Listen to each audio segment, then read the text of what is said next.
Bonsoir. À Conakry, ce matin, de nouveaux actes de vandalisme sont perpétrés sur certains axes routiers. Nous allons savoir comment la police nationale procède sur le terrain dans sa mission de maintien de l'ordre. Politique, le processus électoral suit son cours normal à la CENI. Le nouvel opérateur de CSI a présenté ce matin ses instruments de travail aux acteurs politiques. Et puis, réalisation des infrastructures routières, la préfecture de Bopa bénéficie de 5 km de route pour améliorer le trafic dans la circulation. Les bénéficiaires apprécient l'œuvre. Voilà pour les titres. Encore bienvenue à tous. Comment se porte la capitale Conakry depuis hier lundi? Pour le savoir, une de nos équipes de reporters s'est rendue sur le terrain ce matin afin de recueillir l'avis de quelques citoyens et juger l'atmosphère de la circulation. Au constat, les activités reprennent peu à peu leur rythme d'antan, mais la population exprime son inquiétude face au manque de confiance aggravé entre les acteurs politiques. Habib Thiam, Aboubakar Sidiki Souma.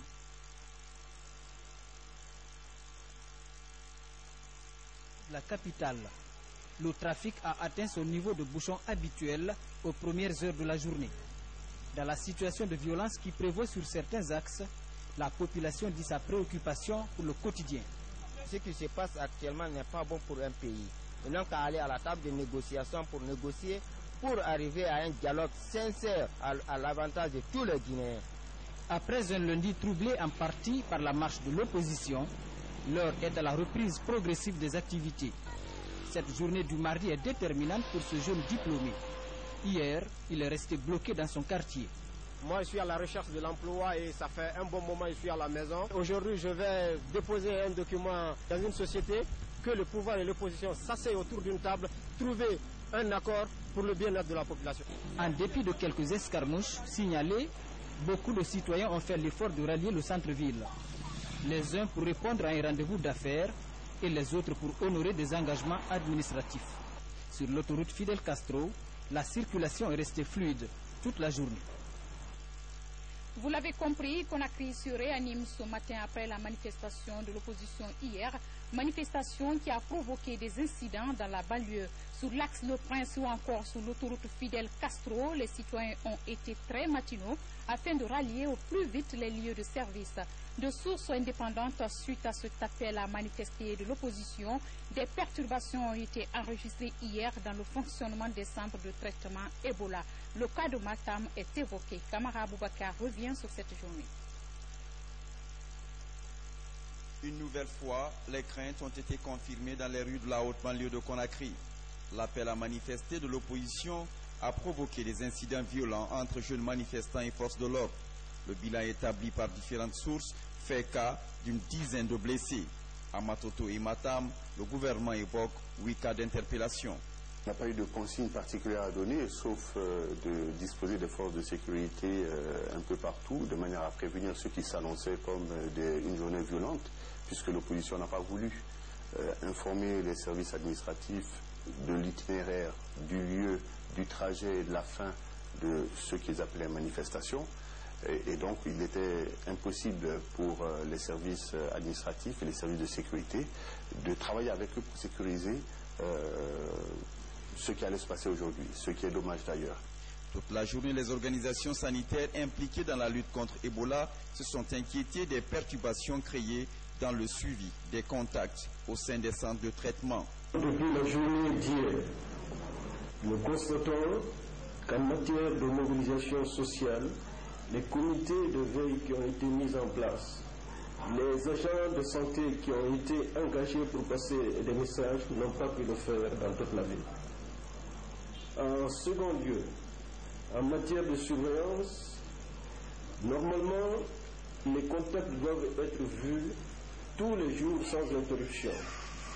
Hier, dans la plupart des communes de la capitale, les agents n'ont pas pu assurer le suivi des malades. C'est dire que le risque existe d'avoir de nouveaux cas non diagnostiqués, mais pire des cas qui vont se déplacer vers d'autres localités et étendre les foyers de l'épidémie. Cette nouvelle crise politique en Guinée intervient à un moment où le pays est sous état d'urgence sanitaire renforcé. Depuis hier donc, Conakry connaît des perturbations sur ses axes routiers. Ce matin encore, de nouveaux actes de vandalisme isolés ont été perpétrés dans les communes de Matoto, Ratoma et Matama. La police, dans sa mission de maintien de l'ordre et de sécurisation, a interpellé 15 personnes. Ce qui nous amène donc à savoir ce soir comment la police nationale opère sur le terrain depuis hier. Des précisions avec Morikaba. Pour contenir et surtout faire échec à la manifestation non autorisée de l'opposition, les services de police ont mis en place un dispositif de sécurité innovant avec des équipements conventionnels. Les 2 jours de perturbation sur les voies publiques sont jugulés sans dérapage. Hier, nous savions que c'était de la violence urbaine qui devait se faire. Étant spécialiste de cela aussi, donc nous avons adopté nos dispositifs en fonction de la violence urbaine. Parce que hier, vous n'êtes pas sans savoir que l'opposition a fait cette marche non autorisée. Ils n'ont même pas fait une demande, mais le gouverneur de la ville de Conakry, qui est le patron de la ville, est une autorité nommée par décret et qui est reconnue et qui est en fonction. Donc on pourrait s'adresser à lui, quitte à lui d'autoriser ou ne pas autoriser, mais ne même pas s'adresser au gouverneur est un défi à l'autorité de l'État. Et puis si nous sommes des républicains, c'est pour cela que vous avez constaté hier qu'on n'a pas permis les regroupements. Les nouveaux véhicules qu'on vient de nous affecter, pare-brise cassé, certains radiateurs complètement changés, le rétroviseur enlevé. On a un agent maintenant là sur la T8 qui vient d'être fracturé sur les rails. Ce mardi, les manifestants étaient encore déterminés à interrompre la circulation sur les principaux axes routiers de la capitale. Une nouvelle journée d'épreuve que la police surmonte. La journée d'aujourd'hui est relativement calme. Nous sommes au rond-point de Bambeto comme ça. Vous avez remarqué, du côté marché Koloma, Bomboli jusqu'à Koza, vous avez vu, il n'y a pas de circulation. Mais vous voyez là, c'est complètement dégagé. La population n'a qu'à être tranquille. Nous sommes des agents de sécurité républicains. Nous savons que c'est une année électorale. Nous avons reçu la formation pour cela. Nous avons reçu les consignes. Et je suis sûr que l'État, petit à petit, va améliorer nos conditions de travail. Et nous ferons tout pour que soit assuré, la sécurité soit assurée des citoyens et de leurs biens, que le pays-là ne devienne pas comme le pays que nous avons connu. Sécuriser les personnes et leurs biens reste la principale mission des services de sécurité. Mais sur le terrain, la réalisation de cette tâche est souvent rendue difficile, voire dangereuse. De sources policières, le dispositif de maintien de l'ordre est renouvelé pour demain. Toujours dans l'actualité, le recommandement de la gendarmerie nationale dresse son bilan qui fait état de 14 gendarmes blessés sur le terrain. Ces gendarmes suivent actuellement des soins intensifs au centre médical de la gendarmerie de Matama. Notre rédaction, qui n'a pas pu tourner, a obtenu ces images de l'adjudant Sekou Kamano de la presse militaire. Suivez. La manifestation de l'opposition à Conakry connaît des débordements. Depuis lundi, 14 gendarmes sont blessés. Ils sont admis au centre médical de la gendarmerie de Matam, où ils reçoivent les soins. État d'intervention vers Nyayouada. C'est en ce moment que les loupards sont venus. Ils lançaient les cailloux partout. Au moment qu'on décrochait, ils ont lancé un gros caillou sur mes reins. Je suis tombé. On m'a pris, on m'a mis dans la pick-up. On repoussait la foule. La foule était hostile. On repoussait. Je me suis retourné. Avant de repousser encore, j'ai reçu le caillou. Je n'ai pas su. C'est comme ça que j'ai reçu le caillou et j'ai perdu une dent. Parmi ces blessés, il y a eu 2 malades contus. Et les autres blessés, c'est des malades avec plaies au niveau de la région temporale. Et les autres blessés, c'était des blessés légers. Déployés pour encadrer les manifestants et assurer la sécurité des personnes et de leurs biens, ces gendarmes sont pris à partie par une foule hostile, en dépit de leur respect aux principes conventionnels d'intervention professionnelle. On avait pour mission de sécuriser les personnes qui ne voulaient pas du tout manifester et leurs biens. Donc c'est ce qu'on a fait jusque ce matin. Mais avec ces altercations qu'on a constatées au niveau de Bambeto, Amdalaï et au niveau de Matam, donc jusqu'à présent, nos hommes sont là, les unités sont en place. Ces derniers temps, les forces de sécurité enregistrent de nombreux blessés au cours de leur mission de maintien et de rétablissement d'ordre public. De sources hospitalières, 10 blessés civils sont également en soins à l'hôpital d'Onka et le décès d'une fillette suite à une chute est signalé selon un communiqué officiel. Au même chapitre, malgré l'appel de l'opposition à poursuivre sa série de manifestations, les mairies de la capitale continuent à fonctionner normalement. Ils sont nombreux, ces administrateurs décentralisés, à se présenter ce matin à leur poste de travail, ce malgré la crainte. C'est le cas dans les communes de Ratoma et Matoto. Moussa Bangora, Ousmane Kamara font le constat. Les mairies de Conakry ont correctement fonctionné ce mardi, malgré l'appel de l'opposition à poursuivre sa manifestation. Au siège de la mairie de Ratoma, ils sont nombreux, administrateurs, secrétaires, conseillers communaux, à se présenter à leur poste de travail. La commune de Ratoma se porte bien et nous sommes en train de travailler. Nous ignorons complètement tout ce qui se passe. J'insiste et je persiste. Nous ignorons tout ce qui se passe parce que nous n'avons pas été de près ou de loin informés de la situation de marche. Et nous considérons qu'il n'y a pas de marche et que les gens sont en train de travailler. Hier, les journalistes sont venus en grand nombre. Ils ont vu des gens en train de travailler. Ce matin, le constat est là. Vous pouvez passer de bureau en bureau. Vous verrez tout le monde en train de travailler. Même affluence à la mairie de Matoto. Là, les travailleurs ont massivement répondu à l'appel de l'autorité centrale. Les bureaux de la commune de Matoto sont tous ouverts depuis hier. Nous travaillons dans la sérénité, la tranquillité et la paix. Je me demande, lorsque l'on dit qu'on va manifester pour la sécurité, ce n'est pas à la mairie que ça se passe. Il faut aller au ministère de la Sécurité, au ministère de l'Administration du Territoire ou ailleurs. Mais je ne pense pas que les mairies soient un site privilégié de rassemblement pour protester contre l'insécurité dans le pays. Pour le respect de l'urgence sanitaire renforcée décrétée par le gouvernement, les élus à la base invitent la classe politique au dialogue. Et puis, le Premier ministre a convoqué une réunion ce mardi avec un collège de 10 ministres afin de recueillir leurs avis sur la situation sociale, sécuritaire et sanitaire consécutive aux événements de ces dernières 48 heures. Il a donné des consignes fermes de maintien de l'ordre dans le strict respect de la loi et a souhaité que toute la lumière soit faite sur les tirs enregistrés lors des affrontements et les circonstances qui ont occasionné des blessés. Il a également mis en place un comité restreint chargé de lui faire des propositions concrètes permettant la reprise rapide du dialogue avec les partis de l'opposition. En attendant, le Premier ministre demande aux responsables de partis politiques d'accepter de venir à la table de discussion afin que le débat puisse se tenir dans la sérénité. Le gouvernement reste ouvert à toute suggestion respectueuse des lois et prenant en compte toutes les contraintes qui permettront d'aboutir à un consensus autour des échéances électorales, indique un communiqué du gouvernement. Justement, à propos de ce dialogue, le ministre de l'Administration du Territoire et de la Décentralisation invite aussi les acteurs politiques à la table de négociation. Le général Bourema Kondé est au micro de Mohamed Lamine Camara. Suivez. Nous sommes dans un état de loi, nous sommes dans un état responsable. Nous avons une Assemblée nationale, nous avons des institutions républicaines. Et la dernière d'ailleurs qui vient de prêter serment, c'est la plus haute instance judiciaire dans un État, c'est-à-dire la Cour constitutionnelle. Il n'y a pas encore une dizaine de jours que les Guinéens ont suivi la prestation de serment des 9 membres de cette Cour. Nous pensons donc que de la base au sommet aujourd'hui, l'État est stratifié de façon à ce que, franchement, à un niveau ou à un autre, la réponse aux problèmes brûlants de la communauté guinéenne puisse être donnée.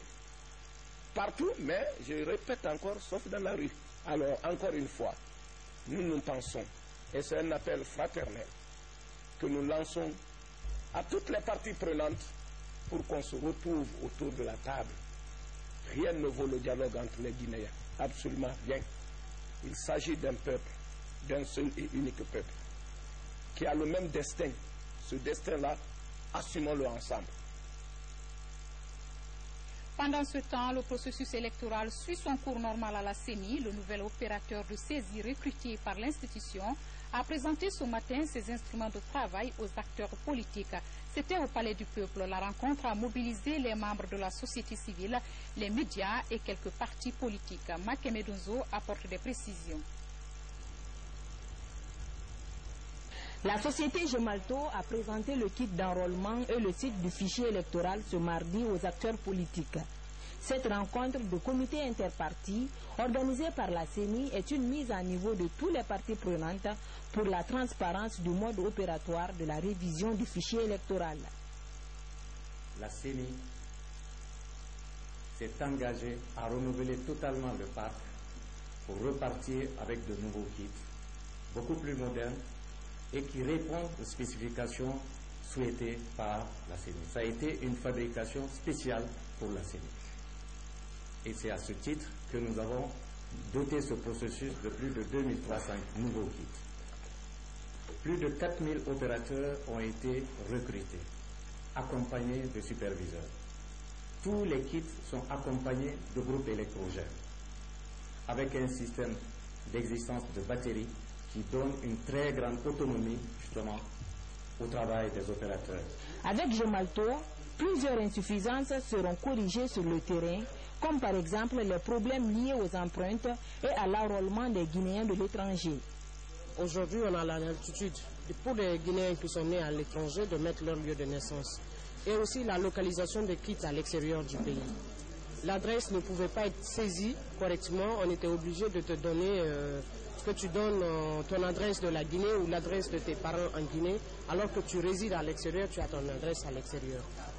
Aussi, il y a eu des sécurités qu'on a essayé d'augmenter par rapport à l'enrôlement avec Wemark.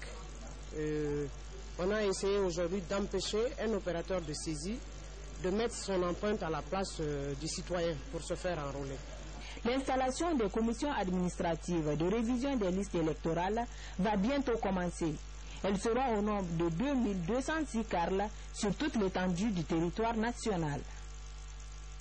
Et puis ce communiqué de la CENI, conformément à la décision numéro 56 CENI-CAB 2015 du président de la CENI portant fixation des dates d'ouverture et de clôture de la période de révision à titre exceptionnel du fichier électoral, la Commission électorale nationale indépendante CENI informe ses démembrements, les partis politiques et les citoyens ayant atteint la majorité civile que les opérations de révision des listes électorales à titre exceptionnel débuteront le 24 avril 2015 sur l'ensemble du territoire national et le 10 mai 2015 pour l'étranger. La révision des listes électorales s'effectuera sous les opérations suivantes. 1. La radiation des noms des personnes décédées. 2. L'inscription des citoyens âgés de 18 ans révolus au jour de la clôture de la liste électorale, jouissant de leurs droits civils et politiques, nonobstant les dispositions de l'article 444 du Code civil et n'étant dans aucun des cas d'incapacité prévus par la législation en vigueur. 3. La réinscription des personnes ayant changé de domicile et préalablement radiées de la liste de leur ancien domicile. 4. La réinscription des citoyens qui n'auront pas retrouvé leur nom sur les listes de pré-affichage. L'ensemble des opérations précitées sera réalisé par les commissions administratives de révision des listes électorales CARLA. Les démembrements de la CENI, en collaboration avec les autorités administratives déconcentrées et décentralisées concernées, sont priés de prendre toutes les dispositions utiles pour la réussite de cette opération. L'opération prendra fin inclusivement le 8 juin 2015 sur l'ensemble du territoire national et le 10 juin pour l'étranger. La CENI s'est comptée sur le civisme et l'engagement patriotique de tous ses démembrements ainsi que de tous les citoyens pour mener à bien cette opération de révision des listes électorales. Le président de la CENI, Bakary Fofana. Un mot de santé à présent. À Kindia, les ressortissants s'impliquent davantage dans la sensibilisation sur la fièvre Ebola. Ces ressortissants étaient récemment dans les communes rurales et urbaines de la préfecture pour une campagne porte à porte. C'est pour amener les populations au respect des consignes sanitaires en vue de mettre fin à la maladie dans le Kenya. Nabi Kamara, reportage. Pendant que le plan d'urgence sanitaire suit son cours dans le pays, les ressortissants de Kindia à Conakry organisent des campagnes de sensibilisation porte à porte pour amener les familles dans les quartiers et districts de la préfecture à adhérer au programme de lutte du gouvernement contre la maladie d'Ebola. Cette semaine, ils ont sillonné toutes les communes rurales et le centre-ville de Kindia pour expliquer à leurs parents que la fièvre hémorragique à virus Ebola est une réalité. La meilleure façon de la combattre, c'est le respect des consignes données par les cadres de la santé. Aujourd'hui, il y avait l'épicentre. Aujourd'hui, l'épicentre est devenu Conakry et la Basse-Côte d'une façon générale. C'est pourquoi la décision a été prise par le gouvernement de déployer tous les membres du gouvernement dans les villes concernées afin de sensibiliser les différentes populations pour pouvoir éradiquer Ebola très rapidement dans nos différentes villes. Alors dès qu'on est arrivé sur le terrain, tout de suite on s'est reparti. Il y a eu deux équipes. La première est restée sur Conakry parce que deux quartiers ici, l'un où le défunt vivait, l'autre la clinique où elle a été reçue. Ensuite, donc, il fallait faire le tour de porte en porte dans ces deux quartiers-là pour savoir s'il n'y a pas des malades qui se cachent ou des contacts. Expliquer aux familles de ne pas recevoir des étrangers. Les ministres Oye Guilavogui et Dr Cheikh Talibi Silla ont également rencontré les représentants des communautés et les religieux. Ils les ont invités à s'impliquer davantage dans la sensibilisation pour aider à l'éradication de cette maladie d'Ebola qui continue à faire des victimes dans la préfecture de Kindia. Autre grand titre de ce journal, le développement de nos villes passe par la construction des routes. Depuis son accession à la magistrature suprême, le professeur Alpha Condé en a fait une de ses priorités dans sa politique de développement. Ainsi, les communes urbaines du pays ont bénéficié du projet de construction des kilomètres de voirie. À Bofa, par exemple, 5 kilomètres ont été réalisés. Les travaux sont achevés. Les populations apprécient l'investissement opéré pour améliorer le trafic dans la commune urbaine. Kernos Mandiallo, reportage.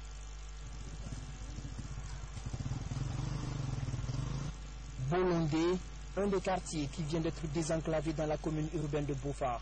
Un ouf de soulagement pour ses habitants qui ont longtemps souffert de difficultés d'accès à leur concession. À la faveur du projet de construction de 5 km de voirie dans la commune, c'est un autre visage qu'affichent les routes secondaires de Bofa. C'est vraiment significatif. Parce que à l'époque, lorsque nous étions là à l'école, au collège, on n'a pas vu ça. Le changement que nous avons vu cette fois-ci, vraiment, c'est un changement excellent. Du 5 km avec la construction de ces 5 km de voirie, nous sommes contents. La poussière ne nous envahit plus. La construction de 5 km de voirie dans la commune urbaine de Bofa était rangée au rang des priorités de développement de la ville. L'unique artère bitumée était celle-là qui traversait la ville pour relier le port de pêche artisanal au reste de la cité. Dans les quartiers, le bitume était inexistant. On remercie très bien le président de la République, le professeur Alpha Condé, et que si au moins il pouvait augmenter, on allait continuer à désenclaver, parce qu'il y a les corniches qui n'ont pas encore désenclavé, et que si on a 5 km de plus, ça va faire une fierté pour tout Boufaka. La construction de la voirie urbaine de Bofa a permis d'entretenir une nouvelle dynamique de développement. À la tombée de la nuit, les ruelles bitumées sont éclairées par des lampadaires solaires. À Conakry, des techniciens sont en formation en hydroélectricité. C'est un programme de l'ACGPMP pour les préparer à l'entretien et au suivi des barrages hydroélectriques dans notre pays. Reportage signé Nabi Kamara. C'est le 5e module de formation que l'administration et contrôle des grands projets, marchés publics, en collaboration avec Tractebel Engineering, organise à l'intention de ces techniciens. Des techniciens venus du projet Caleta, de EDG, de la Direction nationale de l'énergie et de l'ACGP, pour améliorer leurs connaissances dans les techniques d'entretien et de suivi des barrages hydroélectriques. Une façon de les préparer à prendre en charge les différents barrages du pays. On regardera tous les aspects liés à l'environnement, on va regarder les études d'impact sur l'environnement et on va regarder en particulier la manière de conduire des études d'impact sur des barrages hydroélectriques. La CGP estime donc que les participants à ce module de formation doivent être assidus pour mieux assimiler les cours. Les questions liées à l'environnement deviennent très préoccupantes. C'est en maîtrisant ces aspects que nous avons la chance de garder cet ouvrage pendant des années encore. Et c'est en maîtrisant ces questions que nous serons nous-mêmes satisfaits de tout ce qu'on a fait dans le cadre de l'exécution et de l'exploitation de ce projet. La formation est assurée par les experts de Tractebel Engineering, le bureau de l'ingénieur conseil chargé du contrôle des travaux de construction du barrage de Caleta. Du côté de l'Assemblée nationale, la commission défense et sécurité a visité récemment le peloton pilote des motos grosses cylindrées en formation à Mania. Les députés étaient venus les encourager à redoubler d'efforts, mais aussi saluer l'initiative du haut commandement de la gendarmerie nationale qui s'active pour la promotion de la couche féminine. Reportage Robert Sidton.